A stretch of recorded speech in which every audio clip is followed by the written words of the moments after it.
pardoning Richard Nixon? There was a basic decision that I had to decide. One, whether the fate of an individual was more important than the problems of the nation as a whole. We thought this was part of a conspiracy. We knew that offers had been made to Nixon about pardon, etc. And we were so wrong. It's one of the great heroic acts of a president of the United States, Ford's pardon of Nixon. Ford's a great president, partly because of that. He had the right motive for pardoning Nixon. It was not for Nixon or for himself, it was for the country. Ford was canny enough in his explanation of it that I was braced not to accept, but he convinced me. I think you have to look at it this way too, Dick.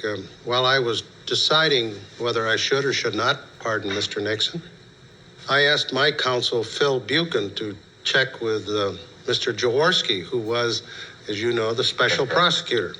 He said, if he is indicted, it would be at least a year before he could be brought to trial. And if he were brought to trial, it would take some time for the trial to proceed, and then if he were convicted, he could appeal on up to the Supreme Court. And the best estimate we got was that it would anywhere from 2 to 6 years during that time span. And all the time that was going on, Dick, we would have had the headlines, former President Nixon this, former President Nixon that. And I was trying to heal the country, not tear it apart. There's a very interesting and dramatic scene in your book in which, you have to help me with the name, was it Becker? Benton Becker. Yeah. I sent him out to California to sign a contract with the Nixon people. Mm-hmm. And Mr. Becker went out and he actually talked to former President Nixon at that time. Yeah. And I think that's the scene. Well, the scene I'm thinking of, he says to him, and doesn't seem able to get his attention fully, do you realize that acceptance of a pardon is, and in fact has been declared by an early Supreme Court decision back in 1915 or something? It's the verdict case.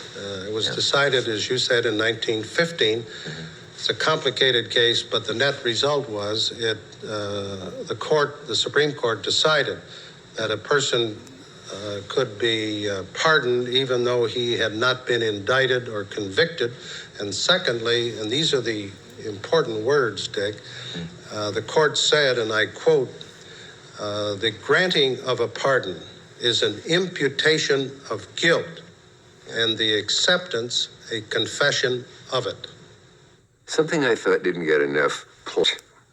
To accept a pardon is to admit guilt. And yet Nixon went to his grave, of course, continually maintaining, with the help of at least one of his daughters, that he never did anything wrong.